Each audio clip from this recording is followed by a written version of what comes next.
அஸ்ஸலாமு அலைக்கும் வரஹ்மத்துல்லாஹி வபரகாத்துஹு. இன்று நாம் இஸ்லாமில் மிகவும் முக்கியமான மற்றும் அழகான ஒரு குணத்தை பற்றி கற்றுக்கொள்ள போகிறோம். அதுதான் சபுர், பொறுமை. சபுர் என்றால் என்ன? சபுர் என்றால் கஷ்டமான சூழ்நிலையை கூட அமைதியாக இருந்து சரியானதை செய்வது. நமது தினசரி வாழ்க்கையில் பல சூழ்நிலைகள் வரும். நாம் எதிர்பார்த்தது நடக்காமல் போகலாம்.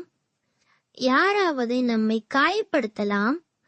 அந்த நேரங்களில் உடனே கோபமாக பதிலளிக்காமல் நம்மை கட்டுப்படுத்தி சரியானதை தேர்வு செய்வதே சபர்.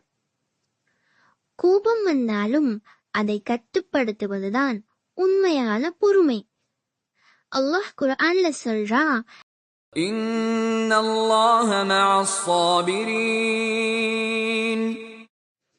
நிச்சயமாக அல்லாஹ் பொறுமையாளர்களுடன் இருக்கின்றான். நாம் பொறுமையாக இருந்தால்தான் அல்லாஹ் நம்முடன் இருந்து நமக்கு உதவுவான். பொறுமையின் எடுத்துக்காட்டுகள்: சண்டையிடாமல் உங்கள் முறைக்காக காத்திருத்தல், பெற்றோருடன் வாக்குவாதம் செய்யாமல் அவர்கள் சொல்வதை கேட்பது, யாராவது உங்களை தொந்தரவு செய்யும் போது கோபப்படாம இருப்பது, தோல்வியடைந்த பிறகும் மீண்டும் முயற்சிப்பது.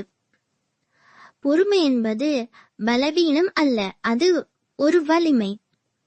அது நம்மை சிறந்த முஸ்லிம்களாக ஆக்குவதற்கு உதவுகிறது. நாம் பொறுமையை கடைபிடித்தால் அல்லாஹ் நம் மீது திருப்தி கொள்வான். நாம் குணத்தில் வலிமை பெறுவோம். மறுமையில் நமக்கு நற்கூலி வழங்கப்படும். இன்ஷா அல்லாஹ்.